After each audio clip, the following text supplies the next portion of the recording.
that Putin is not being sincere, that Putin doesn't want to ceasefire. If Russia wanted a ceasefire, all they need to do is just stop firing. If Ukraine fires a single shot after that, Trump will get his excuse to give up on Ukraine and be friends with Russia. And yet Russia continues, the assault. Police have described the teenager as truly evil after he was jailed for at least 49 years for killing 3 members of his family. 19-year-old Nicholas Prosper murdered his mother, brother and sister at their flat in Luton last September. He also planned a shooting spree at his former primary school. Judge Mrs. Justice Chima Grubb says he intended to unleash disaster on his local community. Your ambition was notoriety. You wanted to be known posthumously as the world's most famous school shooter of the 21st century. The lives of your own mother and younger brother and sister were to be collateral damage. A pensioner has been arrested on suspicion of murder after an 84-year-old man was found dead in Bury. Police were called to his address on Thursday with post-mortem tests deeming his injuries suspicious. It's understood a 70-year-old female suspect who was detained last night is known to the man. Detectives say there's no wider threat to the public. Israel's military says it's restarted ground operations in part of the Gaza Strip and ordered the evacuation of civilians from combat zones. It follows airstrikes in the last 36 hours that have killed more than 400 Palestinians, allegedly because Hamas had stopped releasing hostages. The United Nations says one of its officials has been killed in an overnight air attack. Israel's military denies striking a compound, something UN Aid Director George Moira da Silva disputes. This was not an accident, it is at least an incident. What is happening in Gaza is unconscionable. I'm shocked and devastated by this tragic news.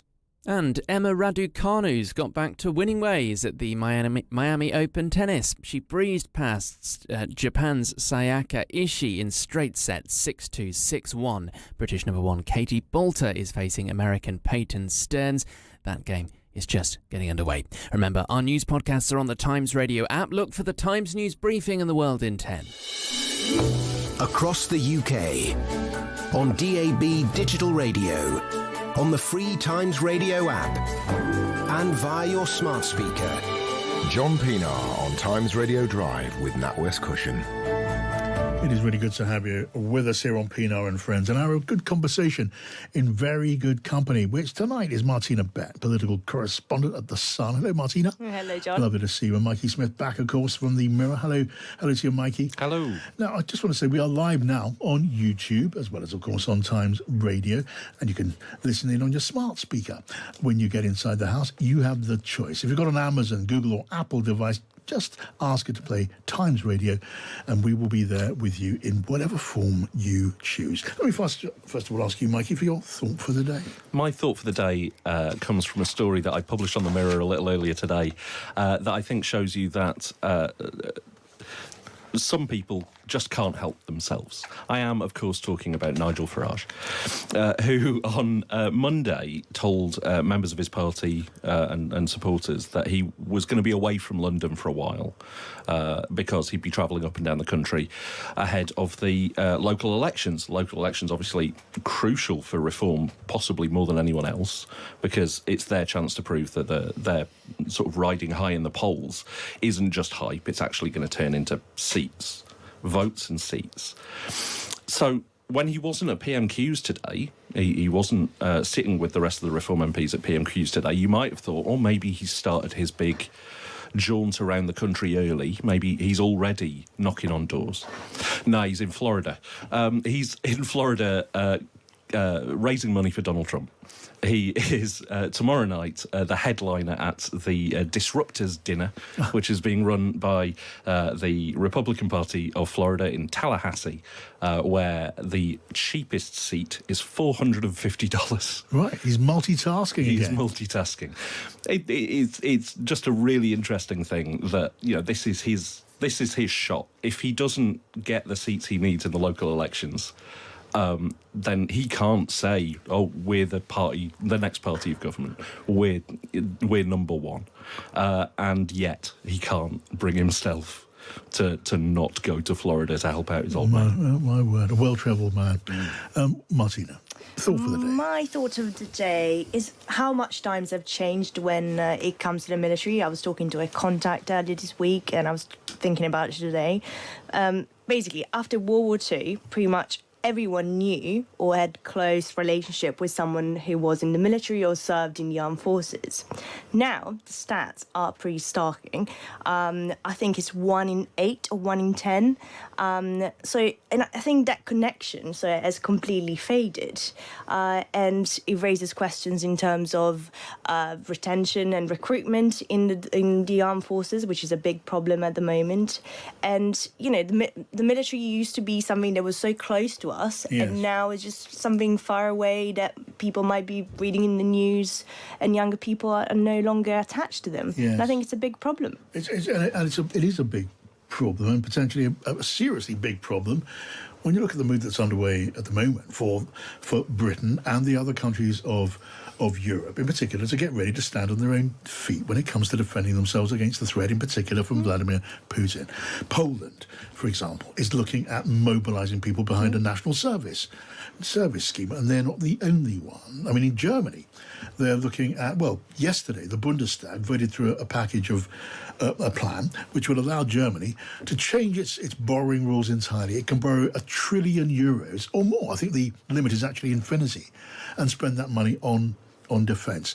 Germany is, in the economic sense, really driving the way on this. And we know, of course, a couple of weeks ago there was Keir Starmer telling us he's diverting money from the aid budget into defence. And the question now is that even going to be enough? This is, era-defining times. Mikey. Yeah, and we're all waiting for Rachel Reeves' spring statement next week, and you wonder if the only thing that is more immutable than her fiscal rules is that she will have to put more money into the military, into defence spending. It's an extraordinary time. And it's come on so quickly as well. You couldn't imagine talking like this about defence spending a year ago. No, I mean, we don't quite hear yet, do we? The Prime Minister and senior ministers, and for that matter, junior ministers, talking about the financial pressure on the government more broadly in the top context of the need to rearm. And those things are not unconnected. You think it might make sense for the government to link them together? No, obviously there's the defence spending review happening at the moment, which will look at things like that. Is the UK ready to basically combat and put troops down? I think what we're hearing right now is that because they've obviously announced that they're going to increase defence spending to 2.5% of GDP by 2027 by slashing the aid budget, they are not going to provide any details on that during the spending review next week. But I think what's quite interesting, when you were talking about Germany obviously changing their constitution to allow more government borrowing, is how people react to this, like the domestic politics of it. And I think Britain is actually very supportive of this. If you look, there was some point done in an article by Tim Shipman a couple of weeks ago that showed that actually support for putting troops down in the UK, 50% are in support, 26% are against, which is massive. If you look at Germany, 43% are against putting troops in Ukraine, 41% are in support. So I think this is something that countries around Europe really have to think about, like the support that they've got with the people. Yeah, I mean, different countries are going to have a different view when it comes to putting troops on the ground in Ukraine to guard a peace where there is a peace. There is no peace to guard at the moment, and Volodymyr Zelensky is saying he doesn't want those troops there anyway, just won't allow it. And look, there's going to come a point when if Putin sticks to that, countries like Britain, like France, where all of the others are going to have to decide, do we just say, OK, we'll just forget that, put that plan on the shelf, Putin won't have it, or what do you do? Because what's the alternative? I mean, you can hardly put troops in while the war's going on. You would be joining the war. Well, I mean, this is something that I suspect will be chewed over quite a lot when military chiefs are meeting tomorrow to discuss operational matters around the coalition of the willing, putting troops in case of a ceasefire, peace process.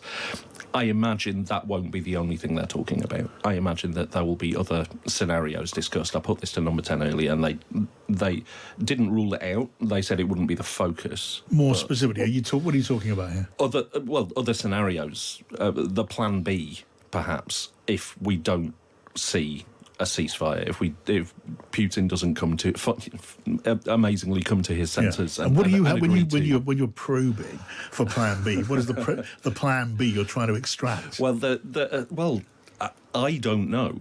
I can't see what that Plan B might be. I put this to Keir Starmer on Saturday as well.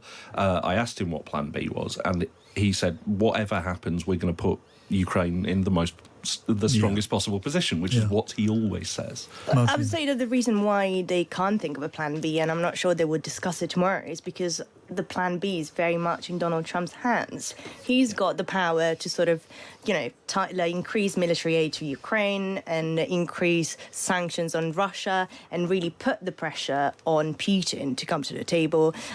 So I don't think that Keir Starmer has got a Plan B or has got the power to come up with a Plan B. Yeah. So.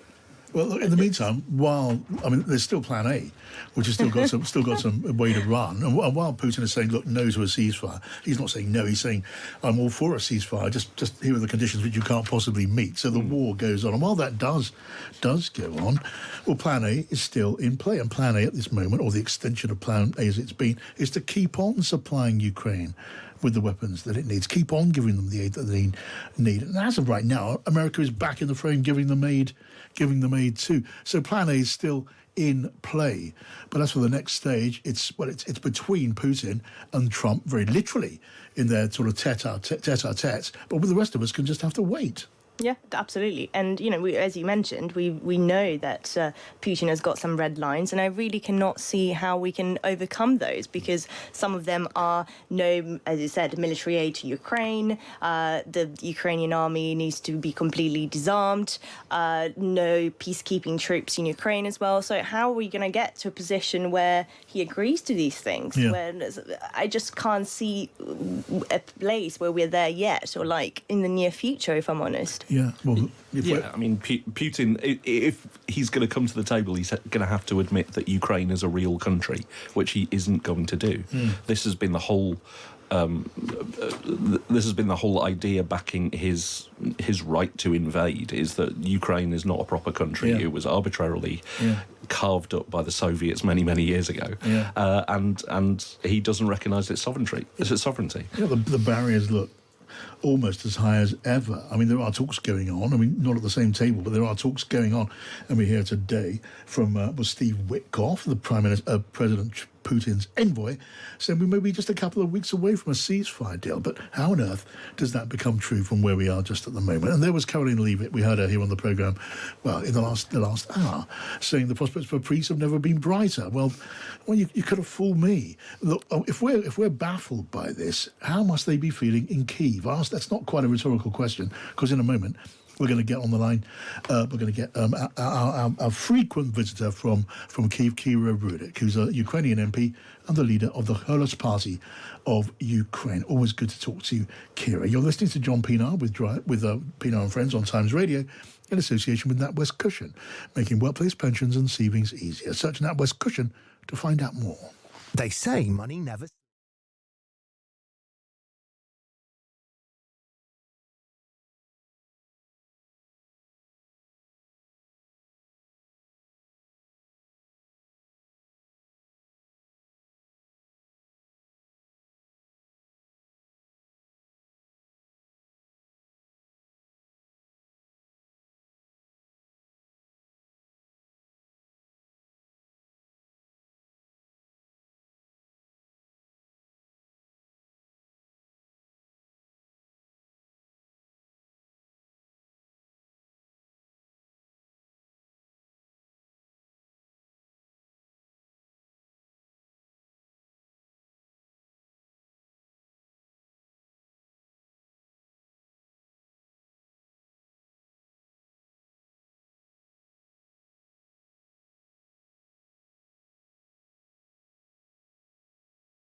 NatWest Cushion, putting your employees in control of their financial future. Search NatWest Cushion to find out more.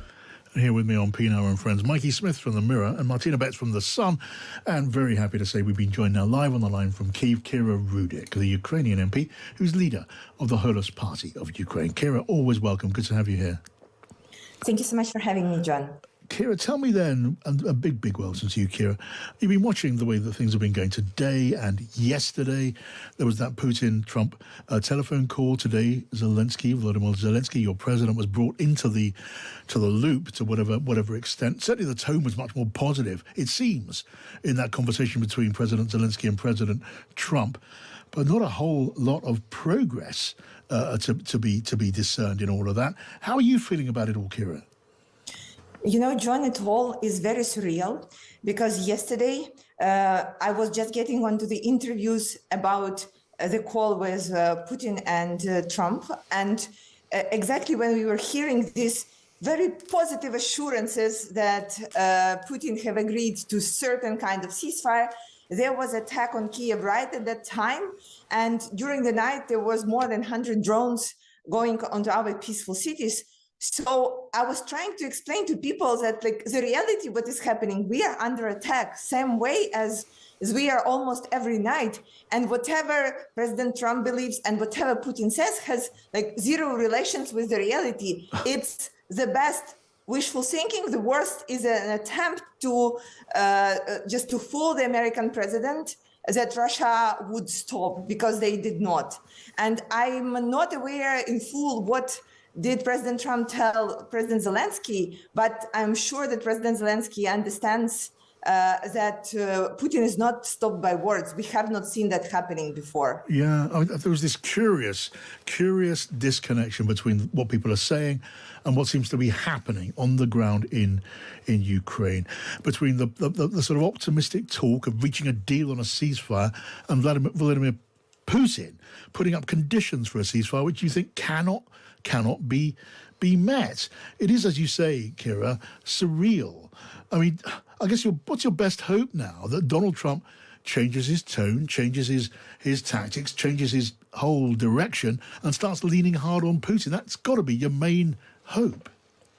It is, John, because President Trump was having like an impression that his image is as a strong leader, and he promised the peace through strength. Right now, he doesn't look good. He looks really weak, and it seems that Putin is actually taking an upper hand in this discussion, especially that we have all observed that he made President Trump wait and publicly was giving some press conference saying, yeah, well, President of the United States will wait. And right now he is basically fooling President Trump and continues onto his offense as he was doing. So well, from my feeling, it should not play well with the leader of the United States, right? Yeah. I mean, do you really believe it's possible that Vladimir Putin is fooling Donald Trump? I mean, look, anything's possible in this situation. I've given up trying to connect events to sort of rational reasoning. But do you think it's possible that Putin is convincing Trump that he really wants a ceasefire, despite all the evidence to the contrary? Well, it's very hard to say, right?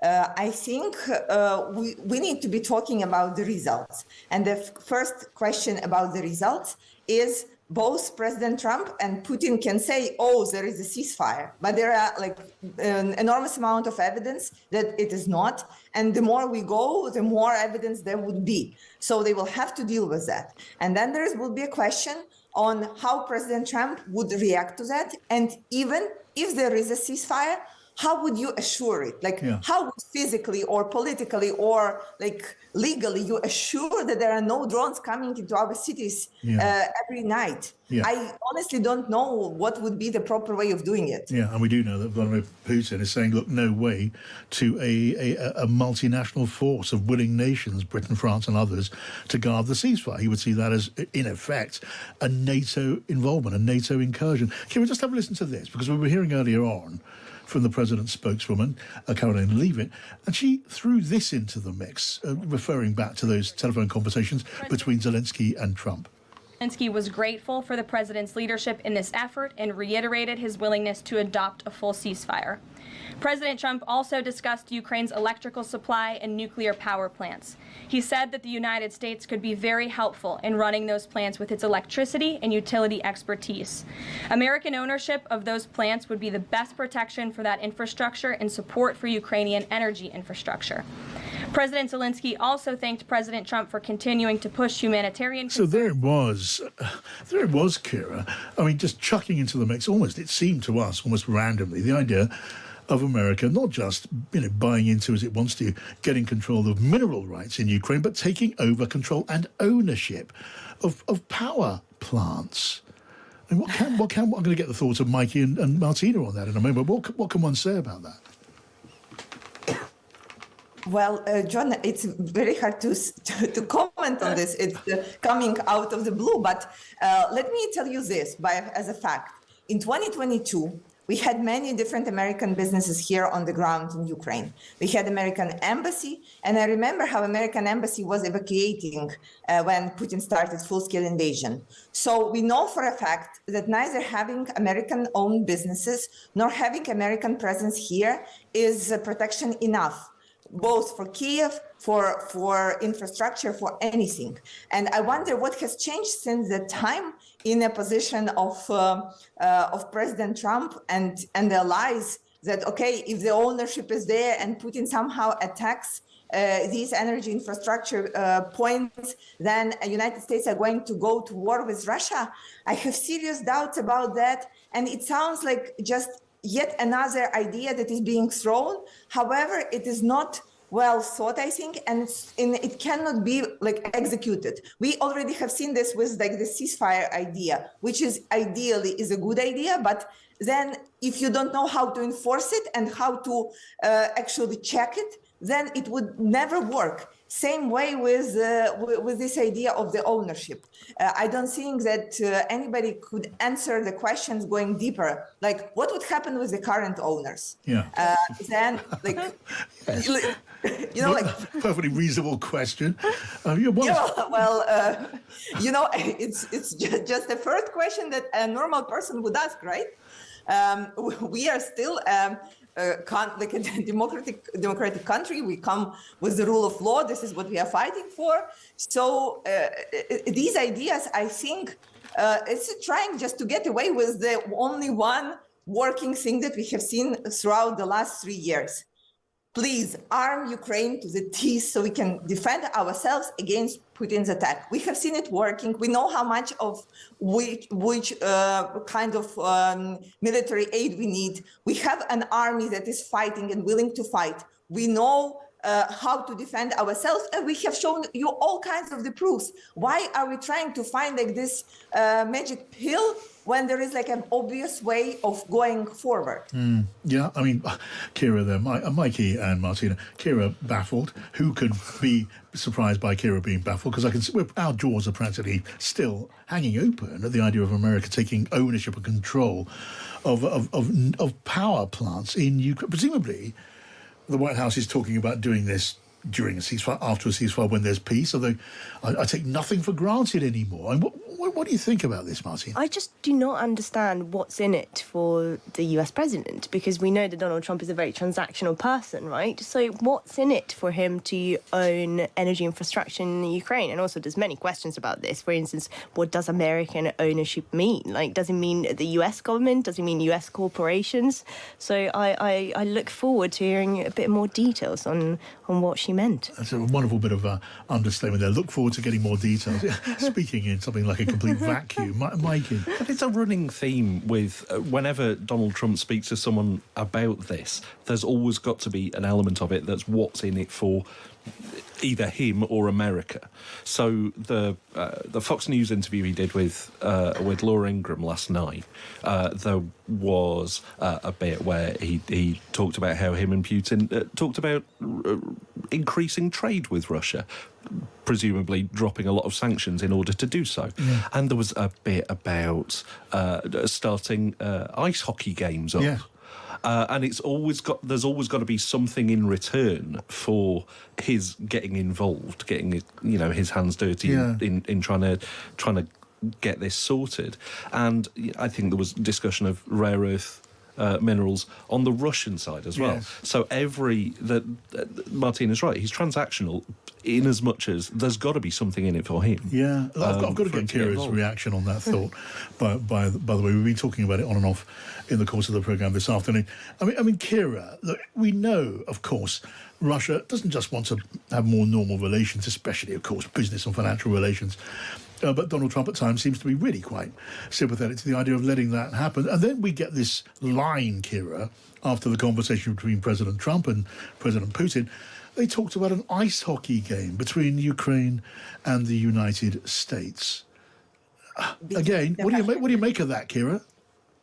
Between Russia and the United Between States. Russia and the United States. Well, this is dangerous, John, because this is was always Putin's way of dealing with, social unrest and pushing back. He is investing a lot into the so-called soft power in Europe, in the United Kingdom, in the United States. So having those hockey games will be just another show of normalization that would try to persuade the societies in democratic countries that it was just like all nothing, and we can move forward in a normal way. Yeah. So if President Trump talking to Putin was basically legitimizing a terrorist and showing this very dangerous precedent to all other terrorists, having those, soft power things going forward with will be another dangerous precedent where basically you're opening up for any kind of the propaganda and showing all your citizens that one who can committed all kinds of the war crimes can be that greeted and have like a friendly game with. Yeah, look, even if there is a ceasefire, Mikey and Martina, if the guns do fall silent under some sort of ceasefire arrangement, there will still be huge issues such as, reparations, the return of those children, the tens of thousands of children abducted from Ukraine by Russia and distributed between homes in Russia. There's the question of war crimes to be answered for, the killing and torture of civilians in enormous number in occupied parts of Ukraine. Well, all of those things in the air. I mean, can you really talk about an ice hockey game? I mean, on top of that, European nations have to be thinking really hard about what kind of settlement is acceptable to Europe, in as much as dealing with a country that has invaded another sovereign country. The first time it's happened in decades in or around Europe. And talk of a ceasefire, a negotiated settlement in any way that includes retention of territory by Russia, that sends a really terrible message. Yeah, Martina. And we know that one of his demands is international recognition of 5 Ukrainian regions. So a question that I would like to ask Kira as well, could she ever concede that? Could she ever say, yes, some of those 5 regions will have to be internationally recognised? And I cannot see that happening because, as you said, that will set a precedent. And I cannot see international recognition happening for those 5 regions. Yeah. I mean, last word with you, Kira. It is very easy to answer your question. We are not talking about regions. We are talking about people. They are our people who are living in Ukraine. It was unfortunate that they were closer to Russia. Russia has attacked them and captivated them. Some of them are being tortured. Some of them are being in prison right now for just being Ukrainians. So how can we, in a normal sight, think of giving up on them, on our people, on their families, on all of them? They're Ukrainians. We cannot give up on Ukrainians. All right, we'll leave it there just for the while. As always, Kira Rudek, a Ukrainian MP, leader of the Communist Party of Ukraine. Great to have you on the programme. And as always, our thoughts are with you, Kira. Do try to stay safe. Now, more coming up here on Pienaar Friends. We're going to be going stateside and talking to our colleagues in America about that news conference and what the Americans make and interpret from what's been going on today. That Zelensky-Trump phone call. Maybe even, I don't know if we're going to get any light. I'm not going to hold my breath on the idea of America suddenly having ambitions to take over Ukrainian power stations. We will see when we just find out together. This is Pienaar Friends on Times Radio at 6:31. Time for the news with Martin Williams.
Times Radio app or wherever you get your podcasts. John Pienaar on Times Radio Drive with NatWest Cushion. Empower your employees to feel good about their pension.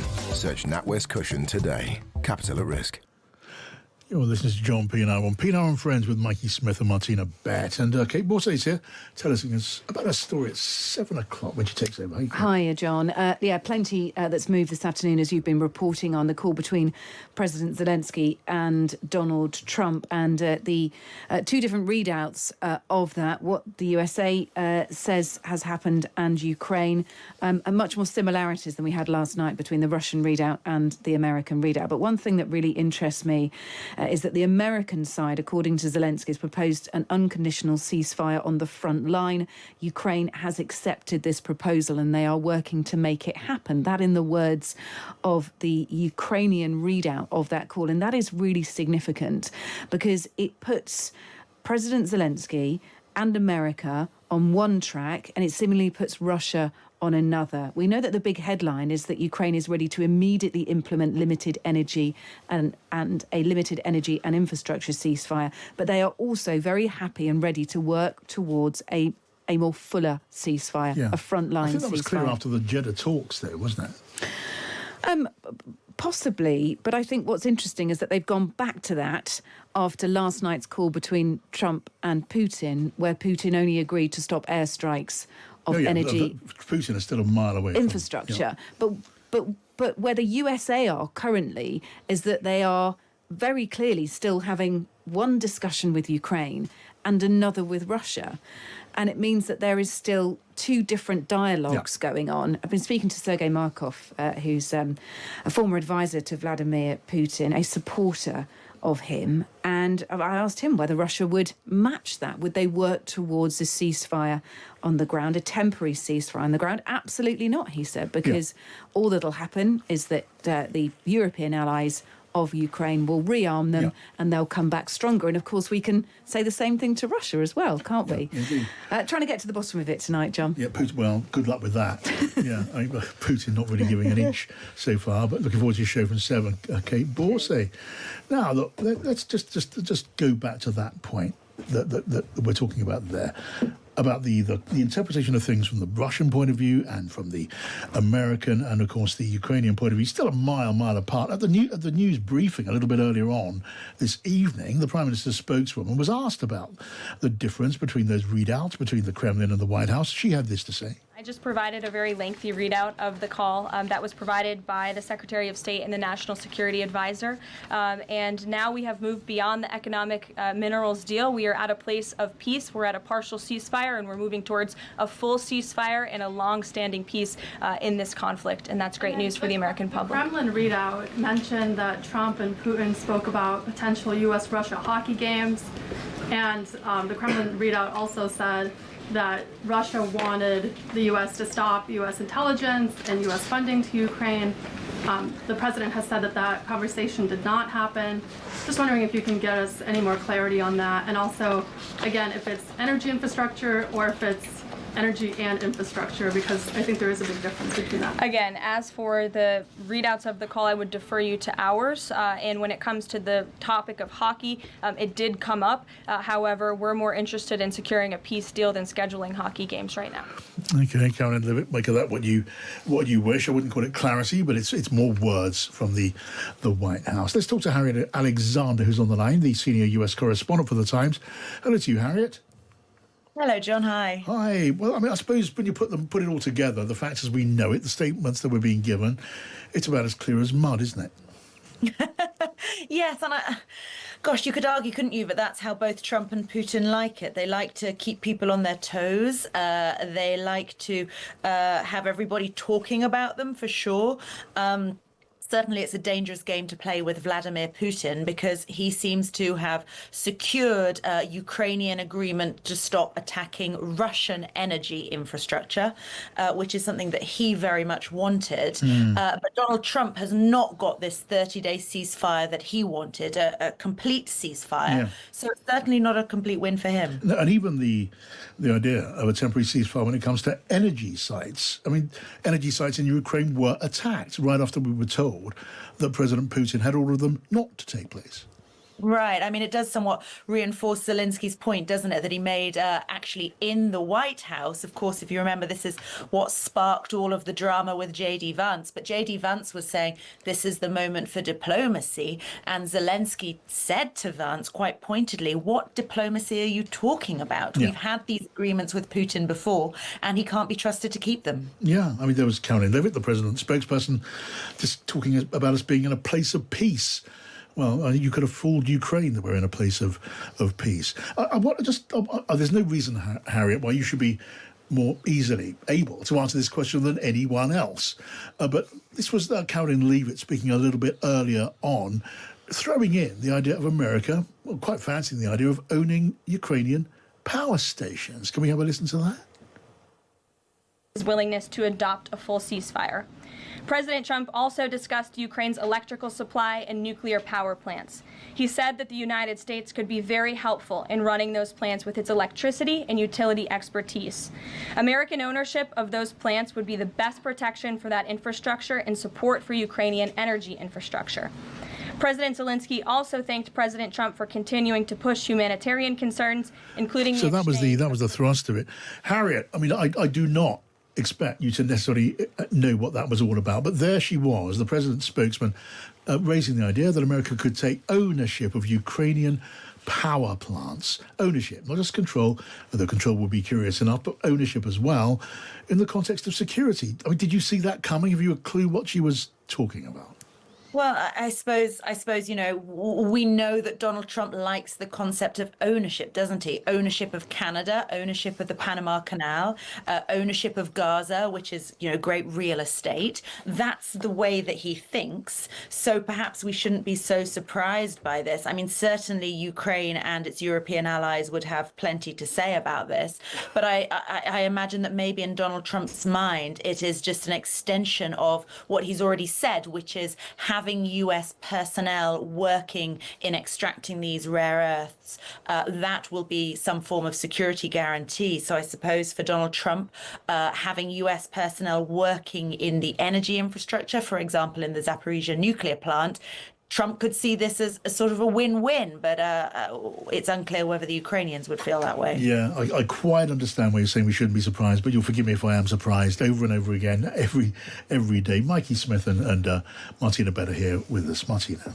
What I want to see next is because obviously Donald Trump has been quite flexible with Russia, and in just the briefing, the White House briefing that we just heard now, when she was asked about the two different readouts, the answer that she gave is quite similar to some of the answers that Downing Street gives to us during lobby briefings when they do not want to criticize Donald Trump, and they sort of give a non-answer, diplomatic answer, because they don't want to wade in. So Donald Trump, I think the only real criticism he's given about Putin was last week when he said we could do real damage to their economy if they don't come to the negotiating table. So there must, the next step, because as we talked about in the last 45 minutes, Putin's position, we can't trust it. It cannot be overcome. There's just his red lines do not seem like something that European allies can agree on. So what's the next step? The next step is for Donald Trump to take a different stance towards Russia. Yes. So when will we see that? Yeah. I mean, the other option is that Donald Trump could take exactly the same stance towards Russia, side with Putin, and cut ties with Europe, which is not an impossible scenario at this point. You can flip a coin, really, for which way he's going to go. The one thing you can say is that he's not going to allow himself to be put in a position where he looks humiliated, where he looks like he's failed. Yeah. So if you're Donald Trump in this situation and Vladimir Putin's making completely unreasonable demands, is it easier for you to say, well, Zelensky's being intransigent, he's just coming up with problems that don't exist, I'm going to side with Putin, in which case we're in a whole different world again. Yeah, I mean, a parallel universe. I mean, that is a whole new level of surreality, isn't it? I mean, Harriet. I mean, you can tell by these thoughts how we're moving into just thoughts in our imagination of just new, unimagined realities. The idea of Donald Trump becoming a full-blown ally of Russia against the West, that at the moment seems far-fetched, but, we thought so many things are far-fetched before they actually happen. What we did here today, Harriet, was reporting that America was looking at giving up the command of NATO in Europe altogether. It has always been commanded by an American four-star general, and the reporting is, I think it's from NBC, but it's being confirmed elsewhere, that's what America is now talking about doing. Again, that's really significant stuff, Harriet. Yes, yeah. And actually, just to go back to Mikey's point, I mean, yesterday, Alexander Vindman, who he's Ukrainian born, he served in Trump's National Security Council. He was the one who blew the whistle on Trump, pressuring Zelensky for dirt on Biden. Vindman actually said yesterday, this is classic Putin. He is setting the stage for something that Donald Trump will agree to, but which is unacceptable for the Ukrainians. And then Trump will be on the side of the Russians, and it will have created that division. So I think that, people are saying that this is not beyond the bounds of probability. But yes, to NATO, I mean, it's no secret that Donald Trump is not a great fan of NATO. He doesn't really get it. He feels, of course, that Europe needs to do much more for its own security. So I think this is perhaps a natural progression of that, but certainly pretty worrying. Yeah, Martina. Yeah, and I think just looking at Sky News on the TV now, well, it was just a second ago, but it said Trump and Zelensky have had a fantastic call. Yeah. So, yes, I mean, I agree that it's not improbable that Trump might take Putin's side. At the same time, in the last 2 weeks, we've gone from Trump calling Zelensky a dictator and obviously the extraordinary bust-up in the Oval Office to now Trump saying that he's had a very good call, very good progress with the Ukrainian president. Yeah. So I think it does seem like the next step will be Trump putting pressure on Putin, but who knows? We'll see that. I mean, as for being on Putin's side, certainly in rhetorical terms, it was a couple of weeks ago, 3 weeks ago or so, where President Trump was talking about Zelensky being the dictator on the basis that he hadn't had elections and levying no such accusation against Putin. And we know that in the White House around Donald Trump, they are seriously attracted to the idea of just handing Russia, formally handing them territory that they occupy now, making Crimea formally recognised as Russian territory, asking the UN to do the same thing. That was at least the reporting at the end of last week. And one imagines that there could be more of the same. In that sense, very much on the Putin side of the argument. I think you were imagining the idea of lining up, as it were, an unbroken military line. I'm not sure if that's what you had in mind. Well, the wonderful thing about Donald Trump is that he thinks out loud. He's in front of cameras all the time, talking whatever comes off the top of his head.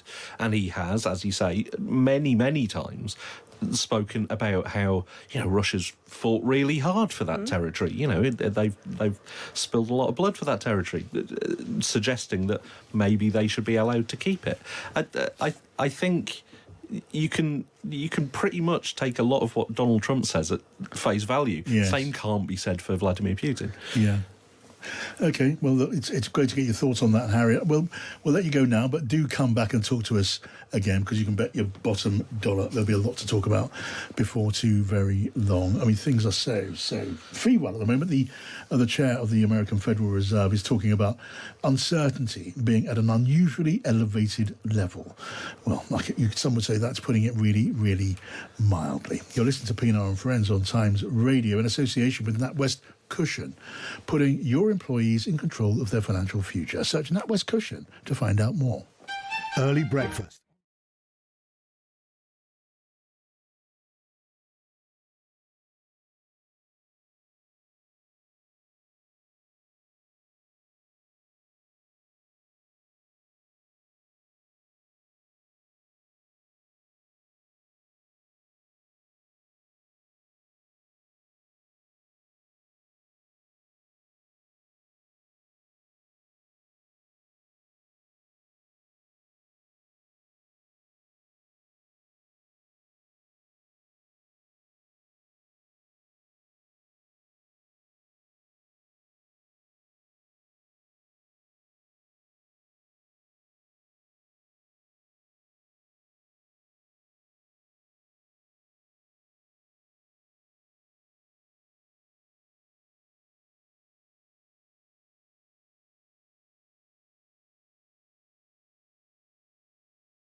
Mikey Smith from the Mirror here with me on Pienaar Friends, as is Martina Bet from the Sun. A couple of your thoughts coming in. Always keen to see what you are thinking. Charles writes in. He says Putin's red lines are unacceptable and he needs to be told so. Europe must stop and support Ukraine regardless of the actions of Trump, so Putin realises he will not win the war.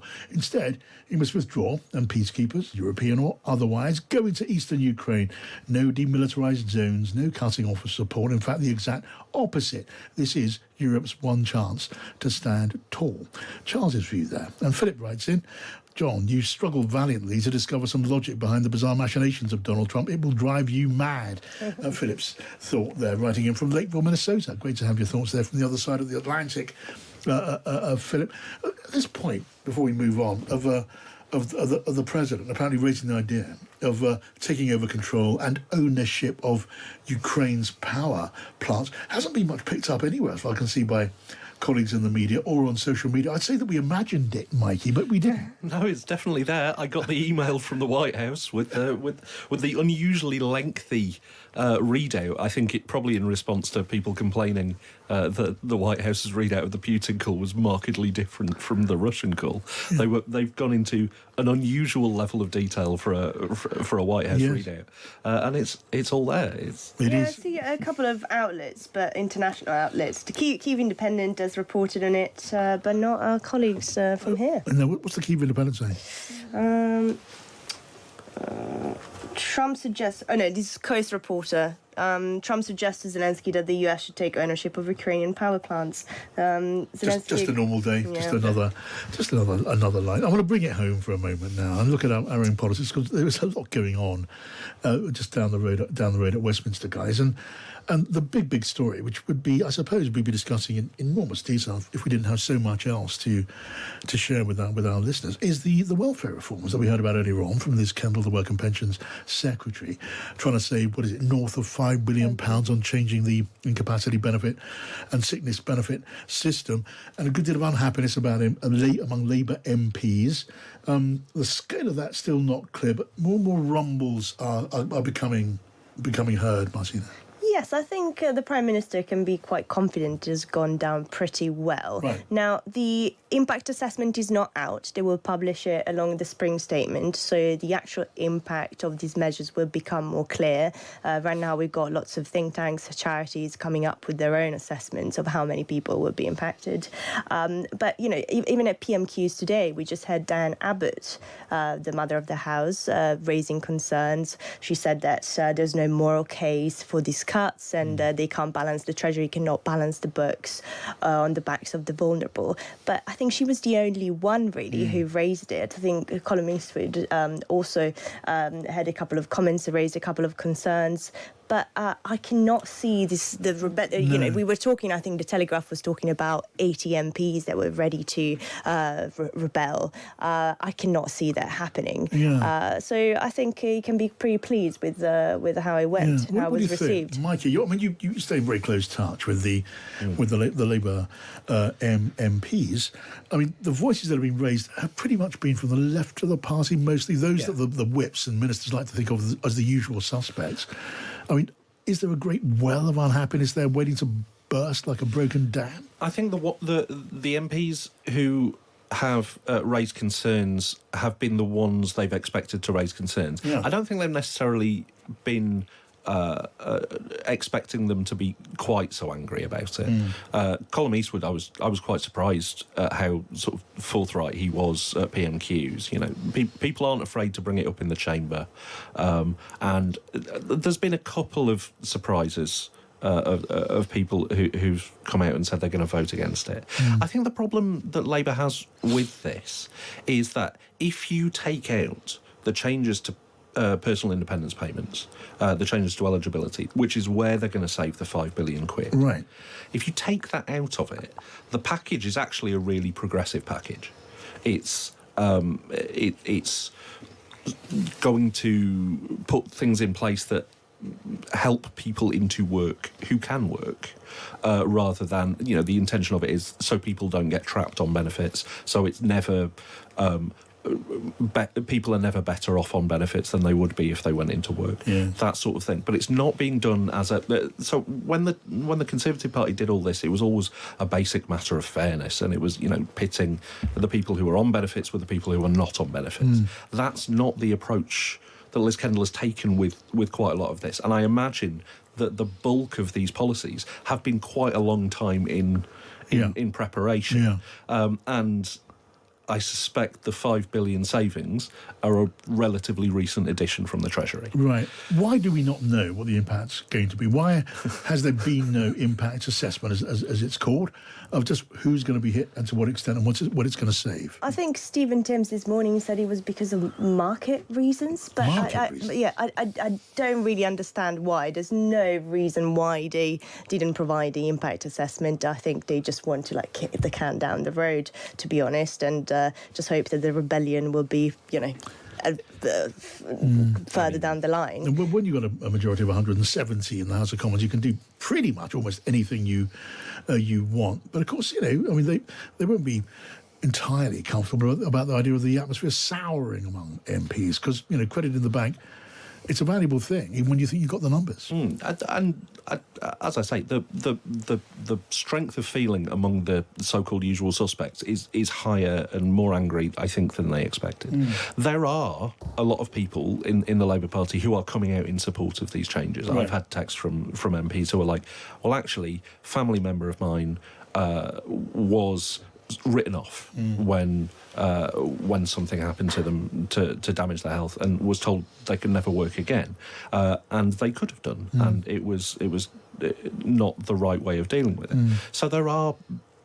I think people have looked at this in the round, and some of it's a little bit knee-jerk because there's cuts balancing the books on the backs of the most vulnerable. But there are people who are looking at it. When's it going to be put to the test? When are there going to be votes where MPs can decide where they stand precisely and make it clear in the voting lobbies? So there's going to be we think there's going to be new legislation required, and that's coming later in this session, is the way they've put it. So before the end of this session of Parliament. Yeah, and we haven't even mentioned the... Yes, when you mentioned the fact that there's lots of Labour MPs in our own support, that's right. And I think they created a group called the Get Britain Working Group.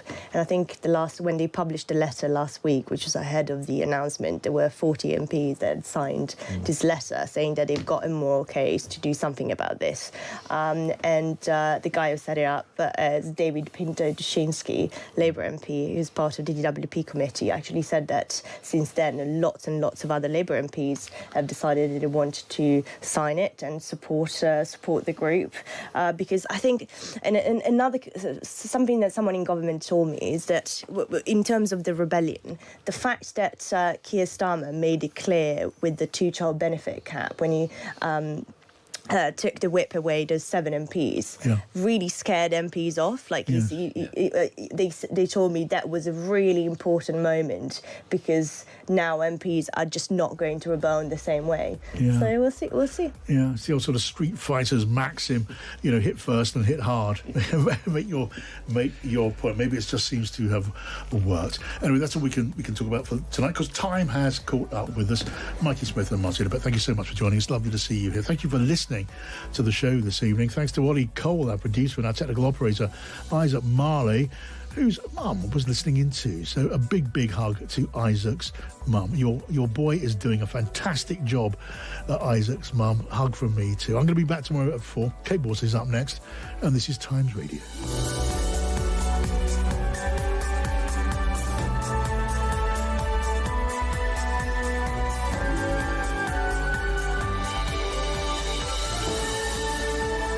Across the UK, on DAB digital radio, online and on your smart speaker. This is Times Radio, the voice of the times. Thanks, John. Have a great night. It's 7 o'clock. This is Kate Borsay and the Evening Edition coming up. No, he put out a very promising statement, but it wasn't complete. And yeah, I'd love to meet with him or talk to him. President Zelensky has agreed to implement a limited energy infrastructure ceasefire after a phone call with President Trump this afternoon. But the opinion of Vladimir Putin's former advisor, Sergei Markov, is that the Ukrainian president is not to be trusted. We'll bring you the latest on that. We'll also go to Tel Aviv.